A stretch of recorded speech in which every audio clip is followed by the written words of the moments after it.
하겠습니다.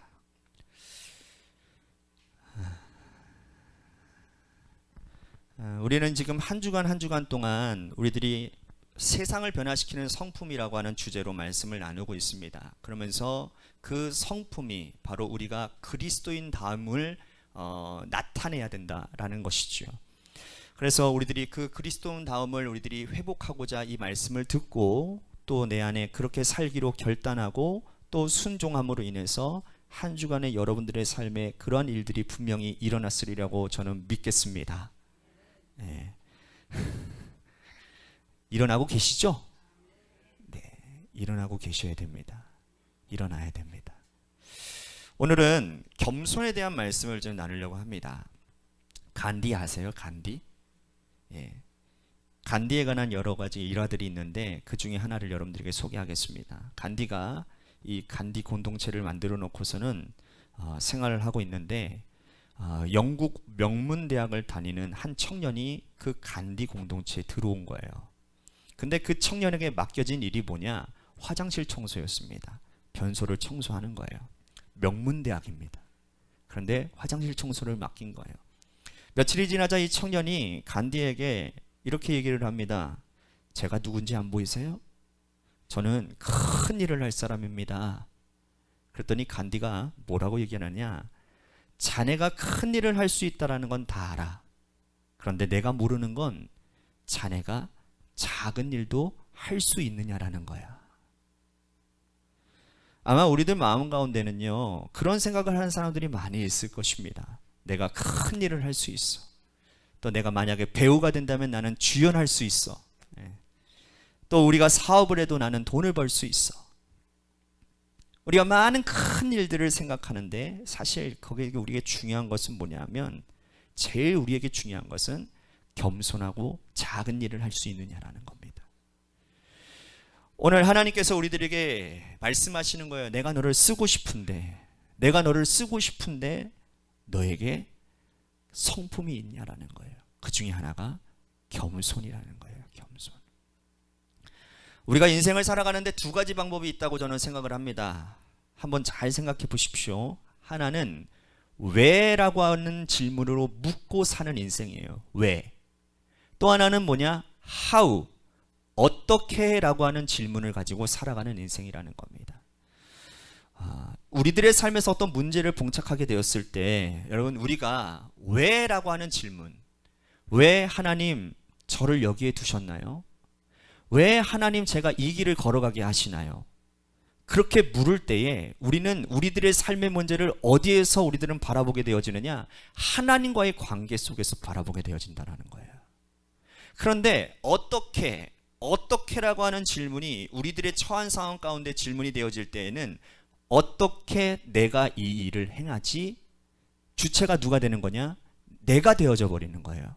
하나님과의 관계 속에서 그것들을 바라보는 게 아니라 내가 주체가 되어져서 그 일을 행하다 보니 우리는 하나님과 관계없는 인생을 살아갈 수 있다라는 것이죠. 자, 여러분들이 보는 여러분들 주변에 있는 사람들의 성품, 어떤 사람이 참 품위가 있어 보이나요? 자, 앞뒤 좌우는 사람들 한번 보십시오. 어떠세요? 다 품위가 있으시죠? 네, 여기만 축복 받을 것 같아. 여기는 왜 그래? 다 품위가 있으신 분들이잖아요. 그죠? 있다고 하세요, 그냥. 네. 품위가 있는 분들이라고, 여러분 어떤 사람을 품위가 있다라고 느껴지시나요?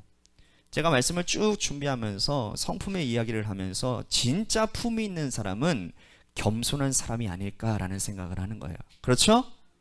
여러분 머릿속에 떠오르는 그 사람이 바로 겸손한 사람이에요. 품위가 있는 것이죠. 겸손하다라고 하는 것은 우리들의 삶에서 하나님의 음성을 들을 준비가 되어져 있을 때 우리는 겸손한 삶을 살 수 있어요. 그리고 세상적으로 이야기해도요, 우리들이 살아가면서 누군가의 조언, 누군가의 이야기를 잘 듣는 사람은 겸손하게 살아갈 수 있다는 거예요. 우리의 인생의 가장 고귀한 가치는 뭡니까? 여러분, 누구나 다 인생의 고귀한 가치는 뭐냐? 인정받고 싶어 하는 거예요. 인정받고 싶어 한다는 거죠. 그런데 만일 여러분들의 인생 가운데 여러분들이 인정받지 못하고 살아간다는 것만큼 비참한 게 없는 거예요. 그런데 이 인정받음이라는 것이 어디서부터 오느냐? 겸손이라고 하는 성품에서부터 나온다는 거예요. 겸손하지 않는 사람들은 삶의 문제가 봉착되어졌을 때, 낭패를 볼 때 다른 사람들의 말에 귀를 기울이지 않습니다. 그러면 우리는 그 사람을 바라보면서 뭐라고 생각하느냐? 저 사람 참 교만하다라고 생각을 한다는 거예요. 여러분, 지금 분위기가 좀 이렇게 다운되어져 있는데 지금 분위기를 지금 이렇게 세우기 위해서 제가 재미난 얘기 하나 해드릴게요. 잘 들어보십시오.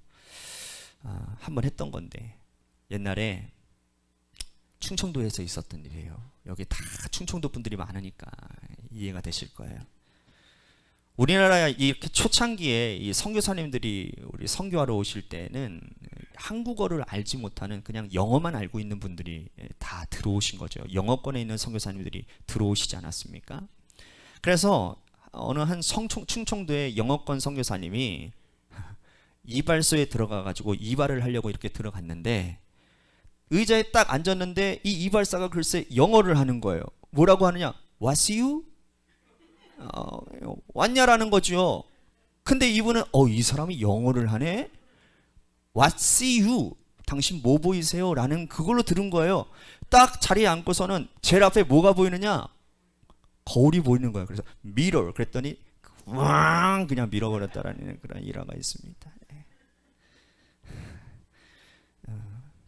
웃는 사람들은 열려있는 마음이고, 자, 우린 가끔 그런 생각하죠.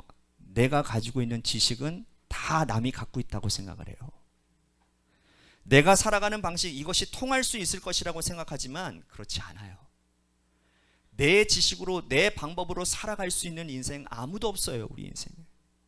그래서 때때로 우리의 인생에 어떤 이런 순간들을 만나면 내가 어떻게 할 수 없는 상황 가운데 놓여져 있으면 우리들에게 찾아오는 감정이 뭐냐? 절망감이라는 거예요. 근데 기억하세요. 우리 인간은 할 수 없는 존재들이라는 사실이에요. 우리의 인간의 실존은 뭐냐? 우리의 인간은 뭐냐? 절망을 느낄 수밖에 없는 존재라는 사실이라는 거죠. 여러분, 성경에 보면요, 아무 문제 없는 정말 완성된 사람을 하나님이 쓰시지 않더라고요. 하나님이 쓰시는 사람을 보면 완성된 어떤 사람이 아니에요. 부족한 사람을 하나님이 들으셔서 그를 다듬고 그들을 만들어 가셔서 쓰시더라, 그 말이라는 거죠.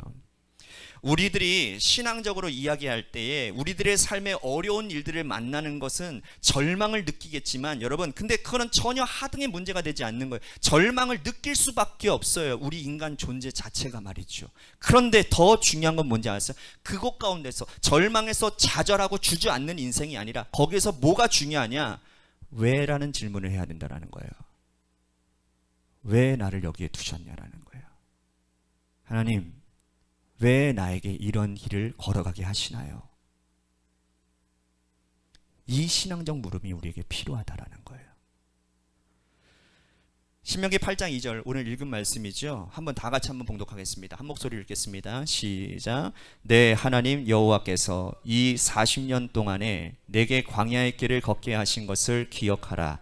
이는 너를 낮추시며 너를 시험하사 내 마음이 어떠한지 그 명령을 지키는지 지키지 않는지 알려 하십니다.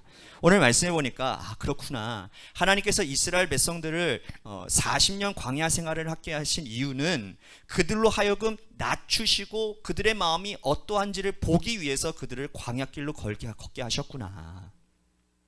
그리고 이 말씀을 우리들의 삶에 그대로 적용한다면 오늘 여기에 말씀 듣고 있는 여러분들 가운데도 여러분들의 인생이 지금 광야도 같으십니까? 황량한 광야 가운데 여러분들 걸어가시는 분들이 있으실 거라는 거예요.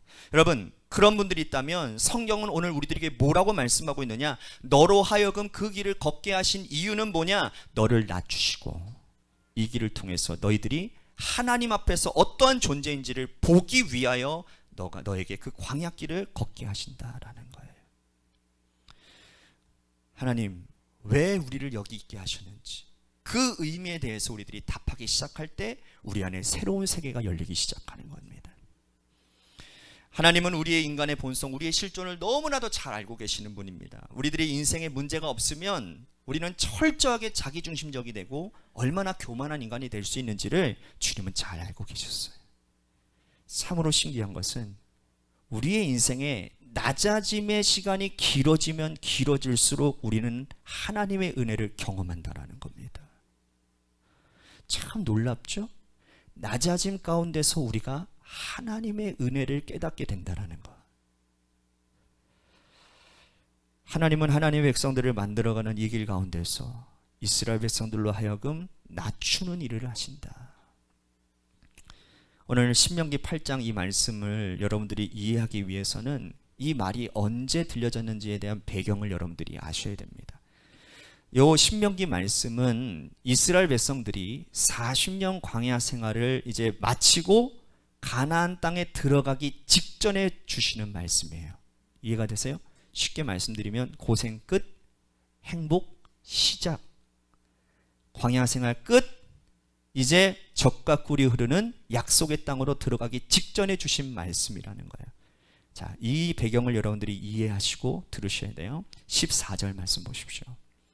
내 마음이 교만하여 내 하나님 여호와를 잊어버릴까 염려하노라. 가나안 땅을 앞에 놓고 지금 모세가 뭘 염려하고 있습니까? 하나님을 너희들이 잊어버릴까 염려스럽다라는 거예요.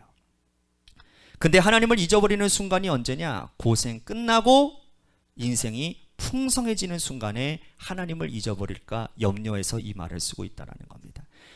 영어 성경 버전본 리빙 바이블이라고 하는 영어 성경 버전을 보면 이 부분은 이렇게 표현되어 있습니다. That is the time to watch out. 이때가 언제냐?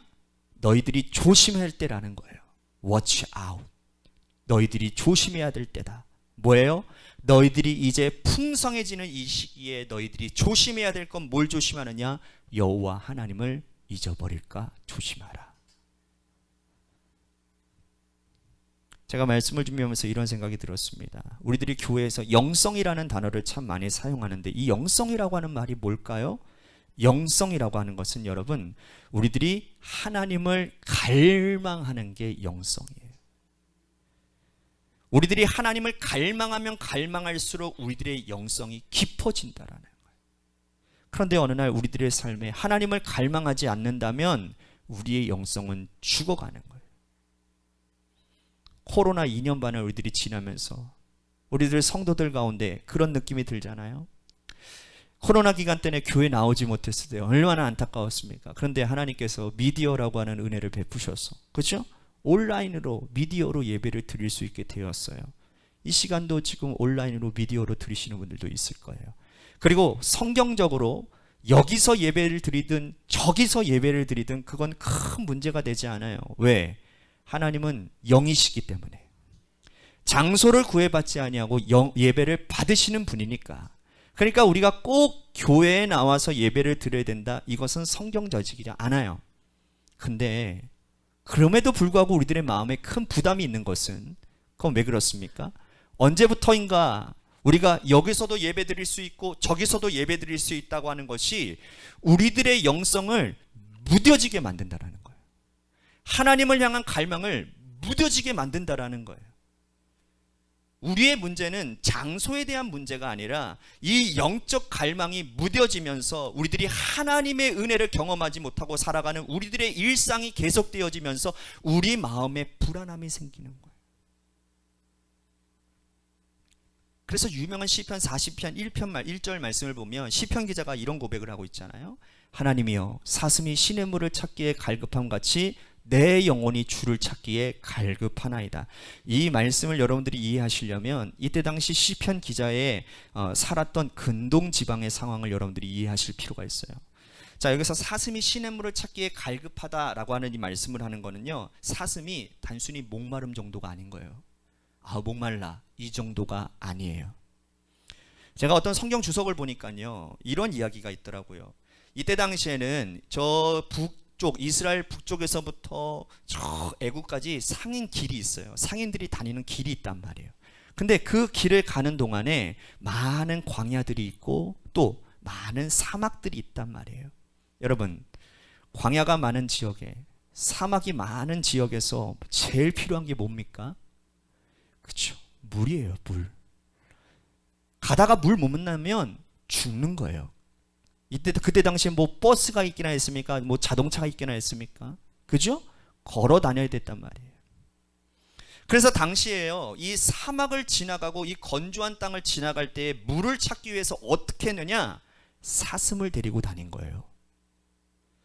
왜냐하면 왜 사슴을 데리고 다니냐면 이 사슴이요, 물 냄새가 굉장히 민감하다라는 겁니다. 그래서요, 처음 데리고 갈 때는 물을 아예 안 먹여요. 물을 먹이지를 않습니다. 그러면 얘가 아주 목마른 상태를 굉장히 유지하고 있는 상태 아니겠습니까? 그럴 때 물이 필요할 때 사슴을 딱 풀어버리면 이 사슴이요, 물 냄새를 기가 막히게 맡고서는 막 달려가는 거예요. 달려가는데 그 갈급함이 얼마나 심하냐? 그 시냇가에 물을 발견했을 때에 얘가요, 물을 먹지도 못하고 그냥 코를 박고 꼬꾸라져서 죽는 거예요. 그러한 갈급함인 거예요. 사슴이 시냇물을 찾기에 갈급함이라고 하는 것은 어떤 단순한 목마름이 아니라 물 앞에서 꼬꾸라져 죽을 수밖에 없었던 그 갈급함, 그 목마름을 이야기하는 거예요. 하나님, 우리의 인생에 하나님을 갈급함이 우리들에게 살아있어서 하나님이 아니고는 제가 이 시간을 지나갈 수 없습니다. 하나님의 도우심이 아니고는 내가 이 길을 갈 수 없습니다. 하나님, 제가 이 길을 어떻게 가야 할까요? 라고 하는 갈급함이 오늘 우리 가운데 있는가? 이 갈급함이야말로 우리로 하여금 하나님 앞에 겸손히 무릎 꿇을 수 있는 겸손의 성품을 만들어주는 것인데, 우리 신앙인의 불행이 뭐냐? 바로 이 갈급함이 사라지고 있다는 거예요. 우리 선배 목사님들이 제일 많이 하시는 이야기가 뭐냐면, 목회를 하면서 제일 두려운 게 매너리즘에 빠지는 거랍니다. 매너리즘에. 여러분, 우리들이 살아가는 일상 가운데서도 마찬가지지 않습니까? 여러분들 일터에서 일하는 게 어떻습니까? 생산력이 있어서 막 즐거워서 그 일들을 하십니까? 아니면 먹고 살아야 되니까 몸이 자동적으로 움직이고 계십니까? 몸이 자동적으로 움직여지고 계시죠? 그냥 반복이에요, 반복. 생산성도 없고 그저 하는 거니까, 안 하면 안 되니까. 여러분, 근데 그거 아시죠? 우리의 영성에 바로 이러한 증세가 나타난다는 것은 굉장히 두려운 일이라는 겁니다. 마지못해서 하는 거, 그냥 남들이 하니까 나도 하는 거. 어떤 젊은 집사 부부 이야기인데요, 남편 집사님이 우리 인하권 장로님처럼 고된 노동을 하시는 분이었어요. 육체적으로 아주 고된 일을 하시는 분이에요. 그러니까 이분이 교회만 나오면요, 정말 힘들게 나와서 감사한데 늘 앞자리에 나와서 조는 거예요. 조는 거예요. 그러니까 신방 때에 목사님께 죄송하니까 막 이런저런 사정을 이제 아내 집사님이 한 거예요. 너무 죄송하다고. 그래서 목사님은 뭐라 그래요? 그러지 말아야죠. 이러면 목사님이 그럽니까? 아니죠. 아이, 괜찮아요. 줘라도 괜찮습니다. 아이, 교회 나와서 예배 드리시면 되죠. 괜찮아요. 근데 이 아내가, 이 남편이 그 목사님의 말을 듣고서는 더 담대하게 조는 모습을 보는 거예요. 그리고 이 아내 집사님이 하나님한테 먼저 미안하고 담임 목사님한테 너무 미안한 거예요. 그래가지고는 미안한 마음 가운데 조는 남편에게 어떻게 하냐, 옆구리를 그냥 콕콕 찔렀대요. 그런데 문제는 이 찌르는 게 너무 아프게 찌른 거야. 남편이요, 졸다가 깨는 게 아니라 화가 나가지고 깨는 거예요. 이거 너무한 거 아니냐면서. 그때 이 집사님이 뭐라고 얘기하느냐, 당신한테 목사님이 조라도 얘기한다라는 거는 힘들게 생활하고 와서 그렇게 예배 드릴 때 졸음을 참다가 조는 모습, 그거 괜찮다고 한 것이지 대놓고 졸라라는 게 아니야. 그런 것 같아요. 여러분, 우리의 인생을 살아갈 때 힘들고 어려운 일들을 얼마나 많이 만나요. 졸 수도 있고 우리들이 조금 나태해질 수도 있고, 그런데 그것이 우리에게 습관화가 되어지고 매너리즘이 되어져서 우리들에게 갈급함이 사라지는 건 정말 무서운 일이라는 거예요. 오늘 우리의 신앙에 이 갈급함이 사라지는 것처럼 우리 신앙인들에게 두려운 일은 없는 거예요. 그래서 하나님께서 우리들을 어디로 내모시느냐? 광야로 내모시는 거예요. 광야로. 우리의 성품을 훈련시키는 광야로 우리를 내모실 때가 있다라는 거죠. 자, 다시 신명기 8장 2절에 보니까 이 40년 동안에 내게 광야의 길을 걷게 하신 것을 기억하라. 내 마음이 어떠한지 그 명령을 지키는지 지키지 않는지 알려 하심이라. 그래, 하나님께서 광야 가운데서 우리의 마음을 시험하시는구나. 그런데 이 광야가 어떤 광야냐? 신명기 8장 15절에 보니까 이렇게 표현되어져 있어요. 이렇게 말씀을 합니다. 너를 인도하여 광대하고 위험한 광야, 곧 불뱀과 정갈이 있고 물이 없는 간주한 땅에 지나가게 하셨으며. 광야에 대해서 뭐라고 말을 하느냐? 광대하대요. 여러분, 광대하다라는 게 무슨 의미일까요?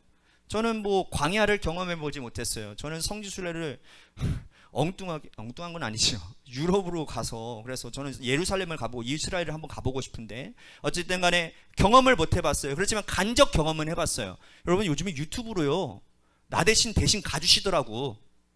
조혜련 씨가 보신 적 있나요? 네, 조혜련 씨랑 박미선 씨가 같이 가주시더라고. 이성미 지사님이랑 같이 가시더라고. 그거 보니까 진짜 내가 가는 것 같아. 근데 다큐 같은 것도 보면 여러분들 내가 진짜 성지순례 가는 것 같지 않습니까? 근데 거기 보면 여러분, 광야를 보면요, 사막을 가보면 진짜 모래만 있고요, 동서남북 아무것도 없어요. 그게 광야예요.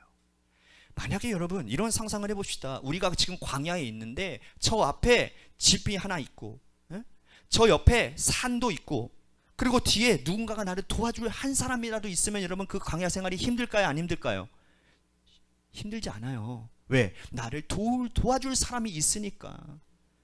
그런데 광야는 그런 곳이 아니에요. 사면을 다 둘러봐도 아무것도 없는 거예요. 도움을 구할 수 있는 곳이 아무것도 없는 곳, 하나님의 도우심밖에는 구할 수 없는 것이 광야.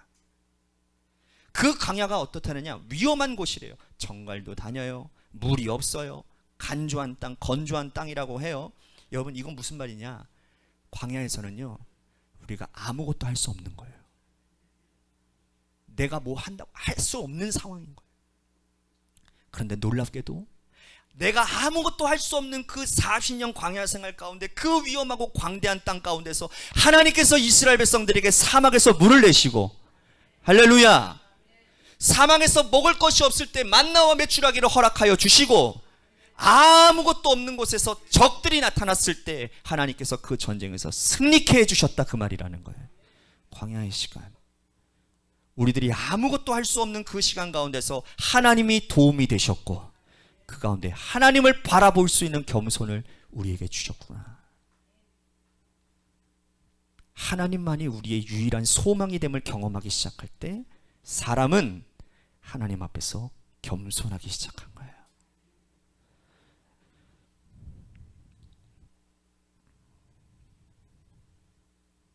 오늘 말씀을 이렇게 준비하면서 이 말씀을 여기까지, 이 이야기를 그냥 하나로 딱 압축해 놓은 찬양 하나가 있더라고요.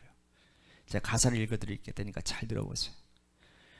왜 나를 깊은 어둠 속에 홀로 두시는지, 어두운 밤은 왜 그리 길었는지, 나를 고독하게, 나를 낮아지게, 세상 어디도 기댈 곳이 없게 하셨네. 아는 분들이 있으시면 한번 같이 한번 불러봐도 좋을 것 같아요. 왜 나를 깊은 어둠 속에 홀로 두시는지, 어두운 밤은 왜 그리 길었는지,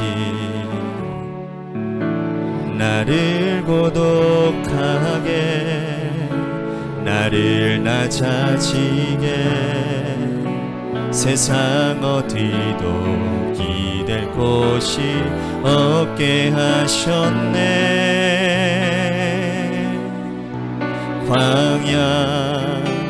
광야에 서 있네. 왜 나를 깊은 어둠 속, 왜 나를 깊은 어둠 속에 홀로 두시는지, 어두운 밤은 왜 그리 길었는지, 나를 고독하게, 나를 낮아지게, 어두운 곳이 없게 하셨네.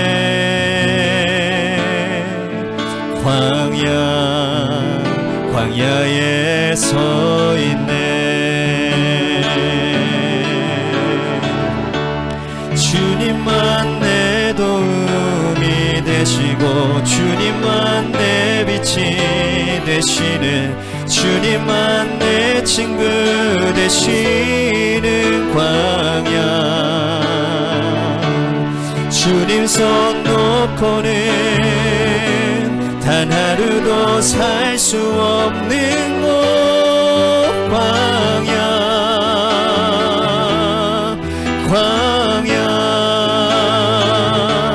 주께서 나를 사용하시려, 나를 더 정결케 하시려, 나를 택하여 보내신 그곳 광야. 성령이 내 영을 다시 태어나게 하는 곳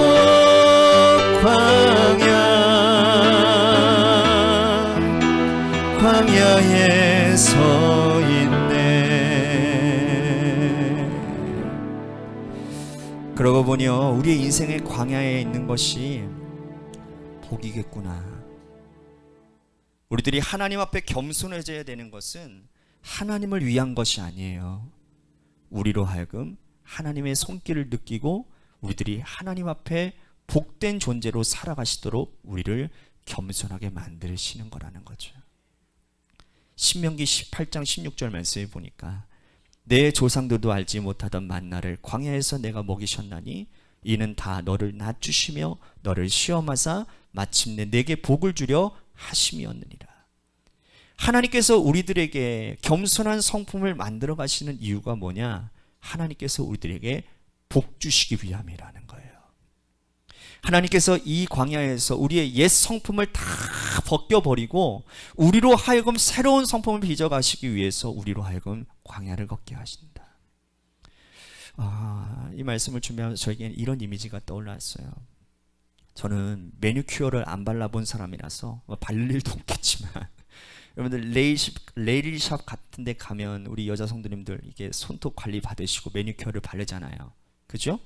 여러분, 내가 좀 새로운 색깔을 좀 바르고 싶다라고 싶으면 이전에 발랐던 색깔에다가 그대로 바르죠? 이렇게 말하면 보통 아니에요. 그죠? 어떻게 합니까? 이전에 있던 거 싹 다 긁어내고 새로운 걸 거기에다가 입히는 거예요. 우리가 집에다가 페인트를 칠할 때도 마찬가지예요. 이에다가 다 덧붙입니까? 아니죠. 다 긁어낸 다음에 새 것에다가 페인트를 칠한단 말이죠. 광야가 우리들이 가지고 있던 옛 성품을, 우리의 집, 우리들이 버려야 될 것들을 다 긁어내고 다 처분하고 하나님의 새로운 성품으로 우리를 빚어가시는 것이 광야다. 이 광야가 우리에게 복된 것이라는 거죠. 우리를 겸손하게 만드시는 거라는 거죠. 그래서 이 겸손이 우리들에게 복된 것이 무엇이냐? 먼저 하나님께서 겸손한 자를 존귀케 하시기 때문이라는 거예요. 그래서 겸손이 복이에요. 자, 굉장히 중요한 말씀인 것 같습니다. 자, 베드로전서 5장 6절 말씀 같이 한번 봅니다. 굉장히 중요한 말씀이에요. 다 같이 읽겠습니다. 시작. 그러므로 하나님의 능하신 손 아래에서 겸손하라. 때가 되면 너희를 높이시리라. 제가 또 이 말씀을 생각하면서 이런 이미지가 떠올랐어요. 여러분, 젊은 사람들, 요즘 청년의 학생들은 그런 걸 잘 모를 텐데, 유원지나 아니면 여기 문방구 같은 데 앞에 보면 그 두더지가 이게 앞에 머리를 이렇게 톡 올 때 이렇게 톡 때리는 그런 게임 해보신 적 있으세요? 해봤나요? 해봤어요? 네. 두더지 그 게임 있잖아요. 그쵸? 여러분들 잘 아세요 그거? 동전 딱 놓으면요, 얘가 얼마나 얄미운 놈이 있는지 몰라요. 요 놈은, 어떤 놈은 천천히 올라가서 딱 때리기 쉬운데 어떤 놈은 쪽 이렇게 딱 내려오는 놈 있잖아요. 그쵸? 예.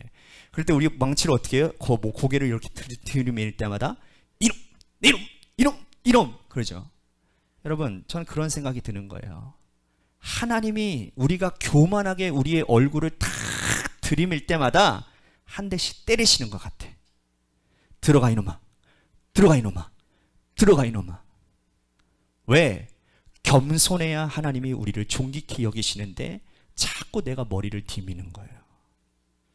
그러면 우리들이 어떻게 머리를 디밀까요? 교만이라는 게 뭘까요? 여러분, 교만이라는 건 제가 이렇게 생각하는 거예요. 우리들이 가지고 있는 것보다 우리를 과장되게 만들어가기 시작할 때 교만이 생기는 거예요.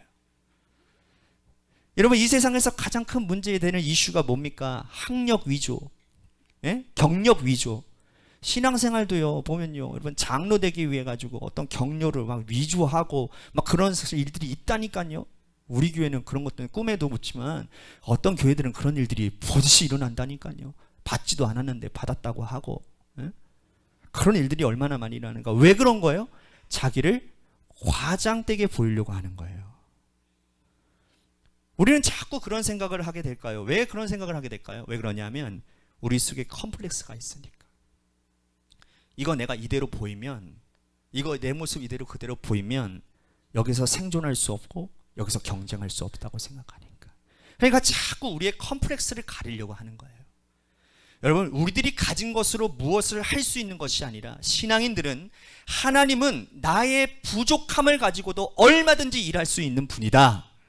이것이 믿어지기 시작하고 이것이 깨달아지기 시작할 때 우리들이 진짜 겸손해질 수 있는데, 우리는 자꾸 우리의 컴플렉스를 숨기려고 한다는 거예요.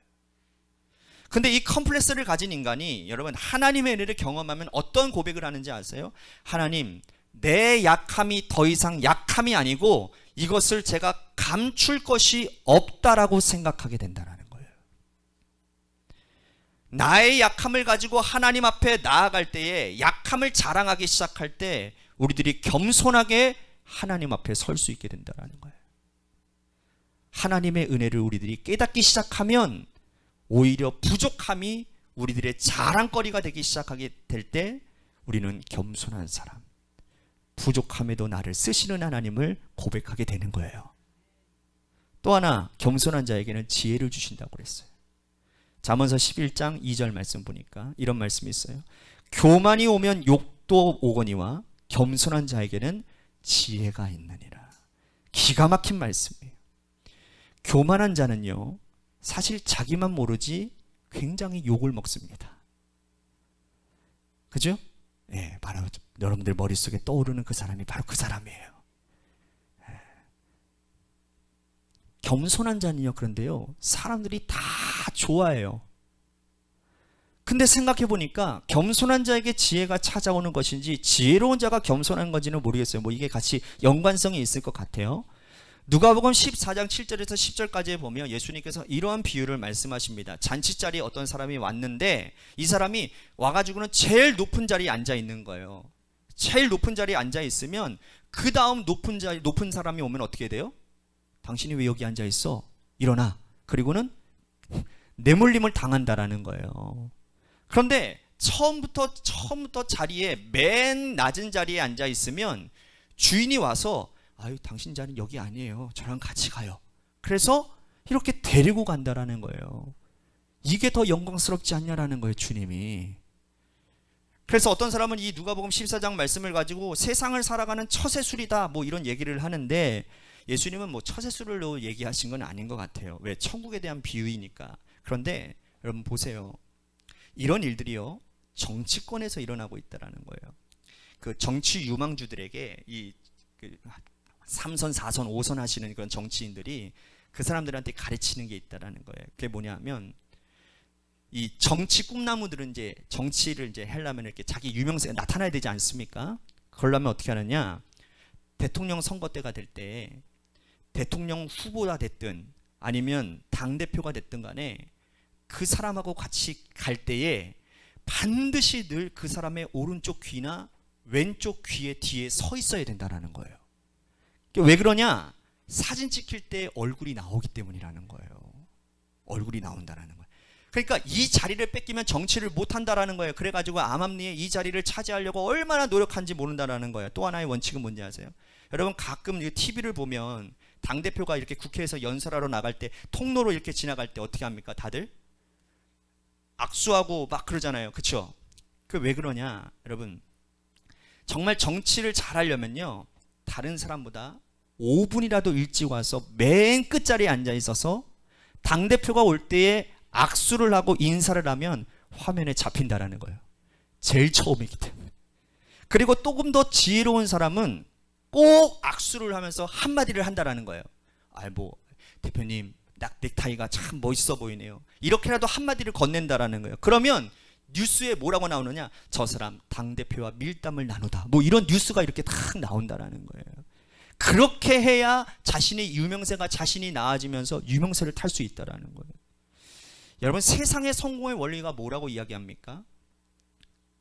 자기를 드러내는 거예요.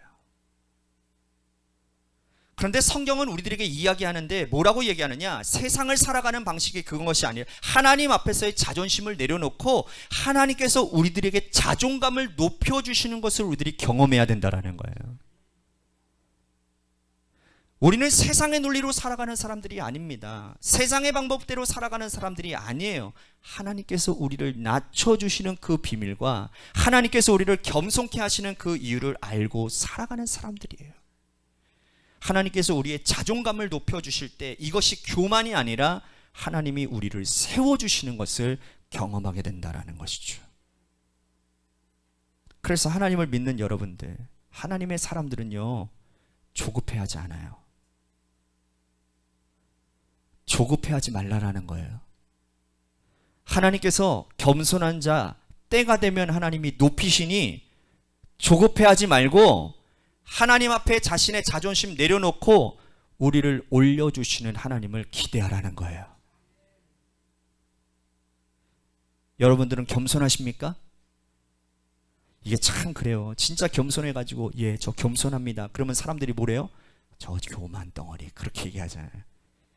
그러니까 뭐가 교만이고 뭐가 겸손인지 참 힘든 부분인 거예요. 그런데요, 우리들이 하나님 앞에 우리들이 자존심을 내려놓을 때 우리들이 겸손한 사람이 되는 거예요. 여러분들도 여러 사람들을 만나보셔서 알 겁니다. 저도 많은 사람들을 만나봤기 때문에 만나보면 이 사람이 큰 사람이다, 참 괜찮은 사람이다 라고 판단되어지는 게 뭡니까?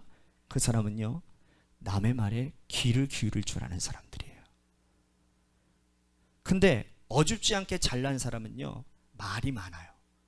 누군가를 설득하려고 해요. 말이 많으면요, 사람들이 곁에 잘 오려고 하지 않습니다. 여러분, 저는 나이를 들지 않아서 모르겠는데 나이가 들면 그렇게 말이 많아진다네요. 맞나요?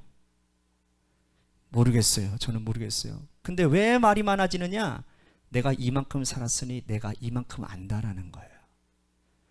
근데 여러분, 요즘 일명 젊은 애들이 그런 분들을 뭐라고 하는지 아세요? 저는 여기서 말하지 않을게요. 싫어해요.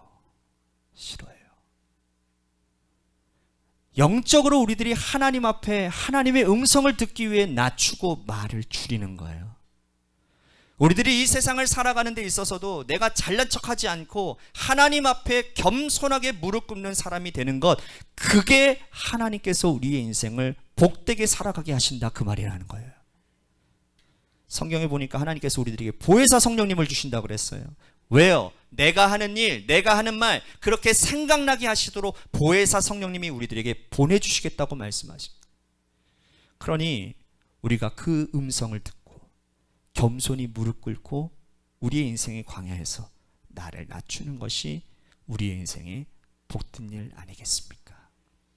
사랑하는 여러분, 하나님 앞에서 겸손하게, 이 세상에서 겸손하게 그리스도인의 성품을 만들어가는 저와 여러분들 되시기를 주님의 이름으로 축복하겠습니다.